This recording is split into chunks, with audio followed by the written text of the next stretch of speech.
pase, pierna derecha, directo al arco, ¡golazo! ¡Golazo! ¡Golazo! The world of football with a soccer perspective. This is Soccer Today with Duane, Rollins and Kevin Laramee, live on the Sports Podcasting Network. And good day, good night. Welcome to Soccer Today for January 31st, 2018. It's deadline day, Duane. Transfer deadline in Europe, in England. It's a big deal. About 7 hours to go now? 8 hours, 7 hours to go. Give or take, yeah. It's quite a crazy day. The amount of money being moved around today, the amount of players, of quality, of skills moving today. It's always impressive, but has it gone too far? I don't know if it's gone too far, but I think that a lot of people are recognizing that the hype is not always worth the reward at the end, and that you're going to – January is a weird time because, you know, there's two thoughts of it. A lot of people think that you don't get enough value in January, and then there's too many people that think that players are kind of being held to a higher level, that you have to overpay in January. So I don't know which one it is. It depends, I guess, on the circumstances around it. But I mean, I think that if you're a club and you're relying on an influence of talent in January to make or break your season, then maybe you didn't prepare well in the summer. And that's kind of where I come down with this. This should be about tweaking for most clubs. And, you know, you're seeing it right now. You're seeing, you know, the Sanchez stuff get figured out, obviously. And that was probably a relief to all involved, you know, unless you're not liking United, I suppose. But, in other moves like that to try and tweak things moving forward. But yeah, like I said, no one is winning a Champions League today. This is not your NHL or NBA trade deadline where you get the big hype and the big sort of moves that can make or break because there's a playoff situation involved and you can really tweak your team that way. This is about maybe filling some depth or addressing injury concerns or things like that. Or addressing unhappy players too. And that's something we've seen a bit more this time around. And yes, of course, the Sanchez-Mkhitaryan swap, man for man, and then the big contract to Sanchez. Let's not forget. That's an interesting one here. You have also the coming in of Aubameyang, Pierre-Emerick Aubameyang from Borussia Dortmund, coming into Arsenal. This was officialized earlier today. And Giroud now leaving Arsenal to make space for Aubameyang, going to Chelsea. That's why I'm wearing the kit today. And Chelsea now getting a striker, and Batshuayi's on his way out. Big names moving this year between clubs that you could say are rivals. Yes, it is surprising, and it's a business of football, right? We've come to this day where, Duane, the day is not far where a transfer between City and United of a big player will happen, you know? Well, Carlos Tevez happened. There's been something like 4 or 5. The real one to cross would be if Liverpool and Manchester United ever transferred players between, because there's something. I forget the exact number, but I believe there's only been like 4 direct transfers between the clubs all time, and it's a little bit higher between teams or players that have played on both. Like Michael Owen comes to mind, obviously, as a more recent example, but there's usually like a club in between them. Even that's really rare. But those kind of barriers are dropping. You can lament that a little bit. I kind of lament that a little bit. I like the idea of clubs that just can't even deal with each other, that hate each other, and won't even do that. But it used to be better. But yeah, back in my day. Yeah, exactly. But what struck me this year is the addressing of certain unhappy players. We're talking about Giroud here, who was never truly given the keys to the castle at Arsenal, giving playing minutes and establishing himself as the lone striker up top and consistent one. Never really got that chance, or when he had a semi-chance, never really ran away with it, which explained why he never really got the full chance. And when you have a Sanchez there, it's kind of tough. But now, him moving into Chelsea, a different environment with a different type of manager, and especially with a different type of opportunity. Morata's not playing out this year so far, especially in 2018.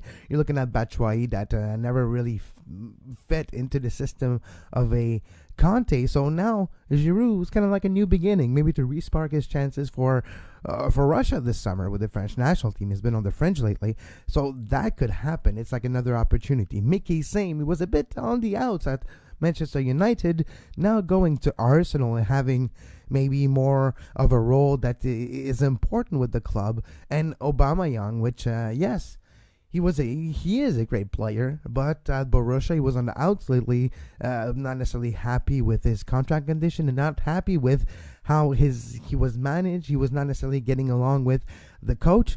So new opportunities for big names on this transfer deadline, and it's kind of a narrative that's been addressed this year. Yeah, well, there have been bigger names, I think, move in recent times, and certainly, one day someone's going to write a great book about the Wenger time at Arsenal, the rise and fall of Arsene Wenger, and it's going to be a bestseller because it's Shakespearean at times what's going on there at Arsenal. It doesn't even make sense. And I'll read that book. I know I'll be there the day it goes on the shelves to get it, because it's going to be a fascinating sort of study if and when he ever leaves. Maybe he's immortal. We don't know. He might be there forever. We just don't know. But certainly I think there's a chance for something like that. And these players moving out and really add to the narrative of what is Arsenal and what is really a truly bizarre and difficult team to get a handle on. It's a club that can, struggle against Stoke one week. They lost, 4-0 to Stoke earlier this year, and also make the League Cup final in the same season, right? So this is a hard team to get a handle on, and they continue to confuse and amaze. And Arsenal and Wenger never change, man. It's too entertaining. Yeah, true. One thing that we always talk about when it's like those deadline days, and that's across a lot of different sports here. I'm not going to name one because that's not the goal, but there's some in baseball, hockey, and other sports that we follow as well, like a deadline day, a trade deadline, a last day where you can trade a player, then you can play in the playoffs. We've seen those deadlines, and often it's a lot of hype for not a lot of moves. And just ask the panel on TSN year to year where they're stuck on TV for about 24 hours straight. I have nothing to talk about. We did see big moves this year, but could MLS as a North American league, as a counterpart to an NHL, an NFL, an NBA, especially in NBA and NHL, which you do have those trade deadline day, could it be something worth looking into? Could it be, now that we actually do see trades in Major League Soccer, Duane, for allocation or for players, swap deals, now that we see more and more of those, would Major League Soccer benefit from a quote-unquote trade deadline day? I don't know, maybe somewhere in late August, early September, something similar to that? Yeah, you're talking about like Andrew Wiebe and the boys on a panel on MLS Soccer. Why not us? Yeah. Come on, invite us, MLSsoccer.com. Why not? But yes, you'll be on the panel and have the live check-ins and have, someone standing outside stadiums. It sounds kind of fun. Look, I'm almost surprised they haven't done something like that. The only probably reason that's stopping them is probably the general managers and the managers are resistant towards having an artificial restraint on when they can trade, because the only way it would work, and there's actually talk about this in the NHL. I've heard legitimate talk that they want to put a trading freeze for about 2 weeks prior to a deadline and then have a single 24-hour window where moves could be made, just basically to force the moves to all be announced at the same time. They'd obviously be talking in those 2 weeks. Just basically to have the TSN panel have something to talk about.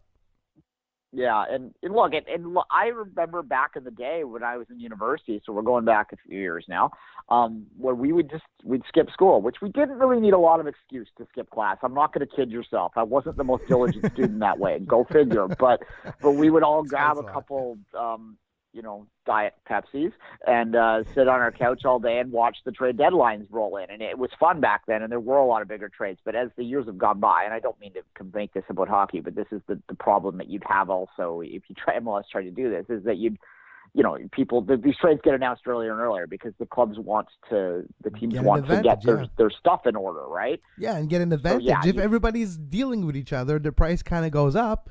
If you're the first one to the party, and you get the guy on the line first, like, hey, man, how about we do this right now? And the offer only stands for about an hour. Get it done now? Yeah. And then you don't get the inflation of the price you pay for the same player, which could be the case today. Prices rise today in the deadline in Europe, in the Premier League. And we'll be honest here, in Major League Soccer, the deadline's open till beginning of May. So it's not closing, and it only closed for a small period of time. It's something we forget sometimes.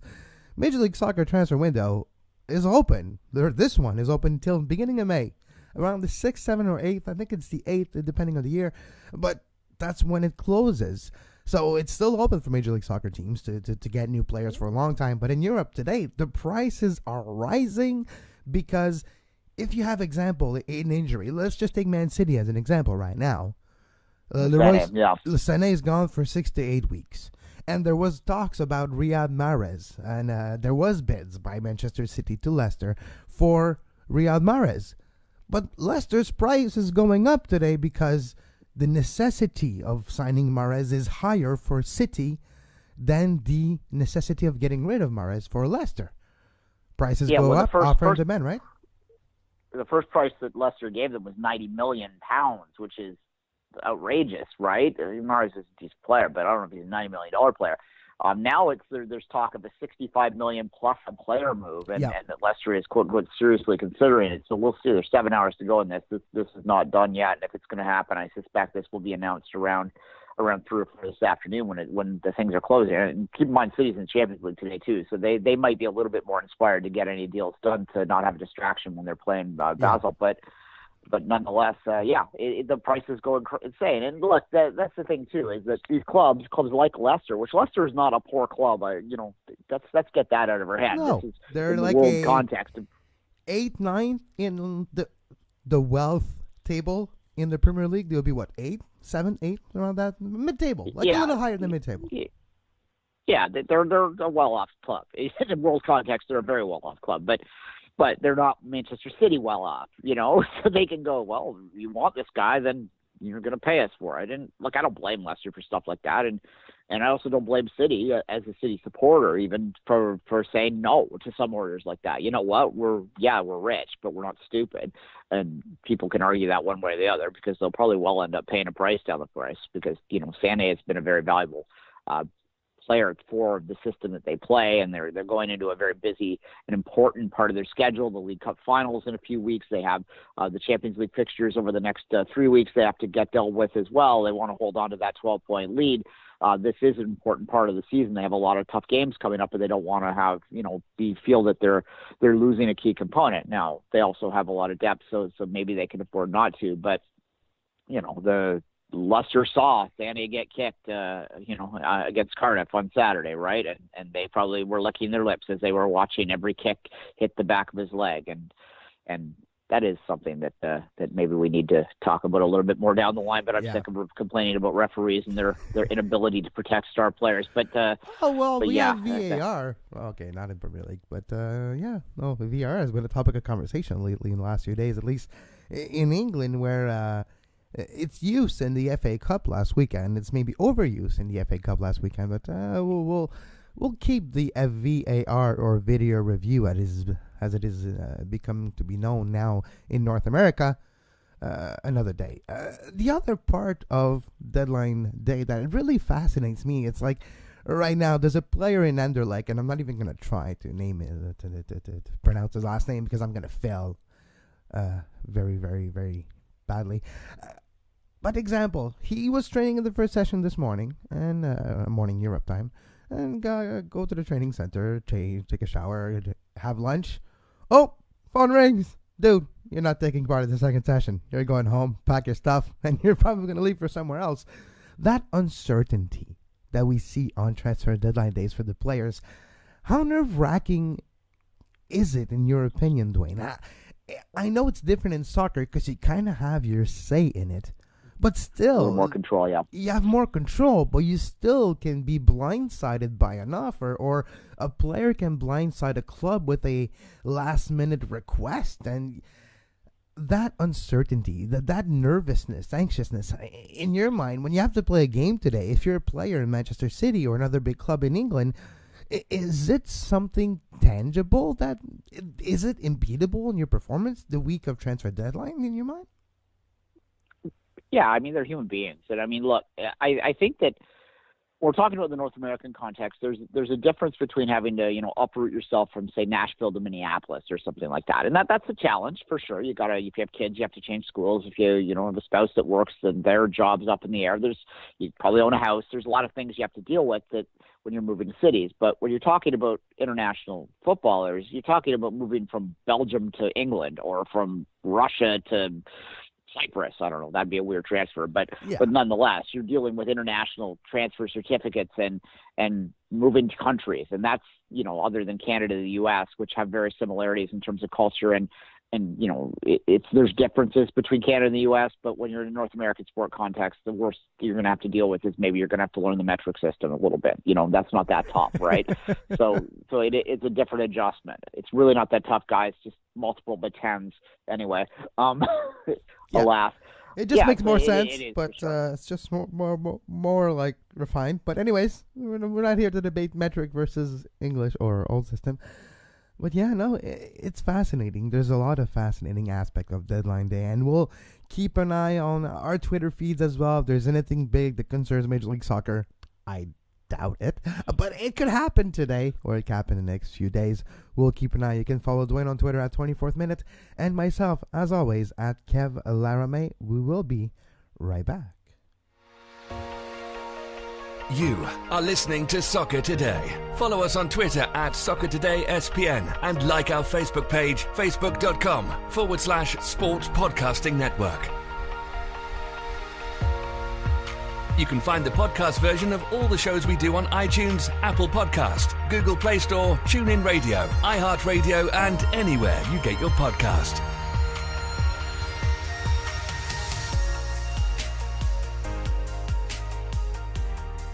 And we're back on Soccer Today. Duane Rollins with myself, Kevin Laramee. Duane, the Champions League is back today in our lives. It is indeed. And look, as a Manchester City supporter, I would be remiss if I did not point out that Manchester City, who, of course, it's a long-time theme song, I guess, anthem, whatever you want to call it, is Blue Moon, will be playing on a literal blue moon today, which is something that I don't know when that has last happened. I tried to look it up before the show started, but there wasn't. Oddly, there was no mention of it. I'd have to go look when the last blue moons are and then correspond it with the schedule. I'm sure it's happened before, but the blue moon. But not a super blue moon. Not a super blue moon. Is it an omen? Well, is it an omen for City that they will? I don't know, they will trample Basel? I don't know, they will shadow, or they will, no. Oh, I got it. They will eclipse Basel. I can tell you that it's highly likely that this is the first time that they have played on a super blue moon, because there's three things happening. It's like the blue moon and the big moon where it gets bigger, and also the Earth position makes it also a blood moon. So it's ironically a blue moon that's kind of red. But all those three things happening at once has only happened once in the last 135 years. The city is older than 135 years old, but I don't know if I could correspond and check the schedule from 135 years ago to verify whether they played or not. So I'm just going to go ahead and say this is the first time that they've played on a super blue red moon, something, whatever. Yeah. So it's highly, if you're ever betting, man, you've got to bet on City on their Blue Moon Day, because why wouldn't you? I mean, that seems as logical and as good a use of your money as anything I've ever come up with, eh? Yeah, no, absolutely. No? Absolutely, for sure. The thing is, it's probably not going to be pretty today, though. It's probably going to be City all over Basel. Actually, and as I now refer this, I don't know what we're talking about, Kevin, because I am mistaken. It's February 13th in the first game. So that's why I was looking at this right now. There's some Premier League games today. Yes, that's what I meant, and then I thought it was Basel, and ignore me. They're still playing. Leave me alone. I have a lot on my mind. I'm joking. I should have known that. I apologize for that. But we could talk about the Champions League. Southampton, Brighton. Anyway. Chelsea, Bournemouth, Everton, Leicester, Newcastle, Burnley, Man City, West Brom. And that is... There you go. Interesting. As well, Tottenham, Man United. A lot of great games today. Tottenham, Man United. And when I'm looking at that game, Duane, Tottenham, Man United, It really goes to show you sometimes how choices affects different games. And I'm going to last weekend, Yeovil Town. Was that Yeovil? No, Yeovil was the playing Man United. Yeah, it was Yeovil in the and FA Tottenham Cup, was playing Newport County. And Man United did put a very different type of lineup out there than their regular starting 11 in the Premier League. So they shouldn't be too tired. But Tottenham went with a lot of great starters and had to put on Dele Alli, had to put on Son in this game to get that result, that draw at Newport County. Will this draw, this game, this choice of lineup be costly in the Premier League with their game against Man United today that will obviously be more fresh than a Tottenham team? And that was a big question mark on the day of FA Cup last Saturday when people were questioning Pochettino's choices. We'll see today the result of those choices of last Saturday. Look, well, maybe, but this is a more, I think anyway, arguably, like United is 12 points back of City. Realistically, they're not going to overcome that. They are also, just looking quickly at this, they're 3 points up on Chelsea. They are 8 points up on a Champions League spot. The 8 points is the more important one. But if Spurs were to win together today, that would go close that to 5, and United might have to think about that a little bit. If Spurs were to lose that today, they're suddenly 11 points back of United, and they are then still sitting 5 points back with a game less in hand, with 2 games in hand. Liverpool they would caught their game up in hand. I can't read today, but at any rate, that would be a big blow. So the point I'm making here is that Spurs, if they want to get back to the Champions League next year, they need to start winning games like this. They had some slumps earlier this year, for sure. They have kind of righted the ship a little bit, maybe not completely, as we've seen some slip-ups here and there, but they can't afford to fall much more points behind than they are. Liverpool's inconsistent, but I think that they have enough to pretty much win where you'd expect them winning out here. So Spurs is going to have to make some points up, and they, as I said, this is a more important game for Spurs than it is for United, because I think it's more realistic that Spurs could catch fourth than it is that United could catch first, and that's just being honest about things here. So yeah, will it make a difference? It very well could, and at the same time, as I said, for United, they can look at it importantly. They could make separation there, and they could start to, I don't know, focus on catching City, but they could certainly, solidify second and see what happens. It would take a slip up. They would need City to lose 4 times, and that doesn't seem likely, especially when they only have, one derby to control it themselves. But I think that this is a more, still more important and more vital, and it would be a bigger blow to Spurs to lose this than it would be for United to lose it, who would still have a cushion. And it wasn't on the agenda today, but this result yesterday, Swansea City versus Arsenal. Swansea getting the victory at home against the Gunners, 3-1. The Swans fully deserving of this victory at home. Peter Cech with a blunder of a mistake, gifting the go-ahead goal to Swansea, and then they got the third goal, beating Arsenal. On the day before the deadline, Arsenal has been in a lot of tractations over the last few weeks with transfers, with the Sanchez, with Mkhitaryan saga, and now with the coming over of Aubameyang and the departure of Giroud. Was Giroud's last game against Swansea City for Arsenal. And you can't tell me, Duane, that this is not related.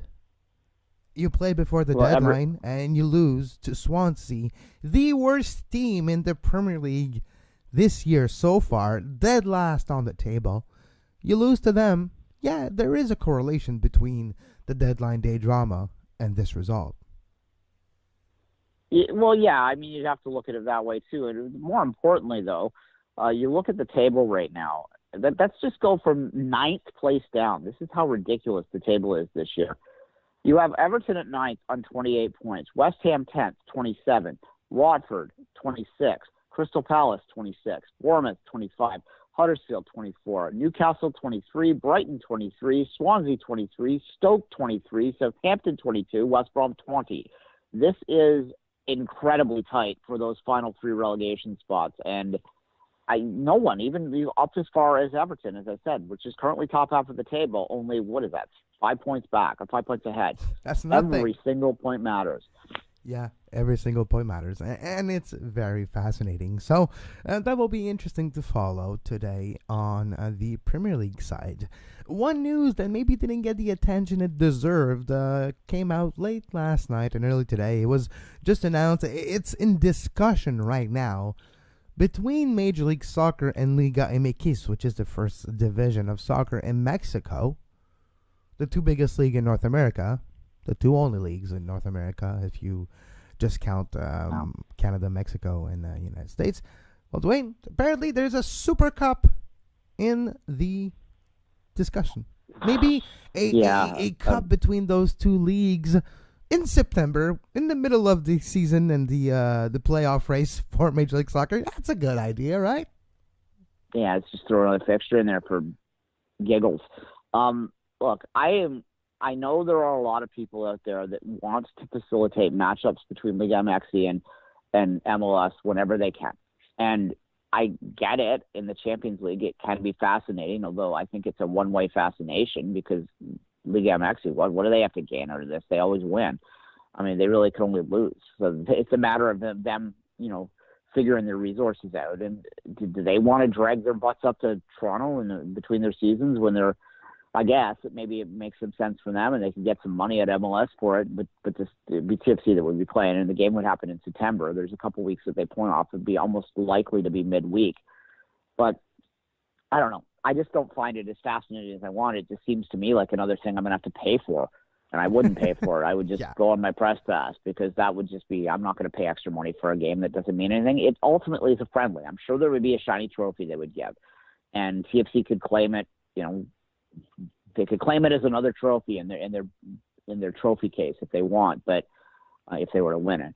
But it's an artificial competition that doesn't really mean anything. There's no competitive reward for it other than something, whatever. It's, we used to have the Carlsberg Cup in Toronto every year, which was a fancy, shiny trophy they gave the winner of a friendly that Toronto would set up. This doesn't seem much different than that. And it also seems to betray one of Bill Manning's stated goals. He is, a guy that said that he will not have meaningless friendlies in the middle of seasons. And so far since he's been here, he's followed through with that. But to me, this is an end around on it. You get to have your friendly and you call it something, so it means something. You had to qualify for it by winning MLS Cup, and it's the, I'm sure that they would call it the Super Cup or the Supra Cup or whatever. They would give it a fancy name, but to me, it's just, you're putting a lipstick on a pig, right? Like what's that saying?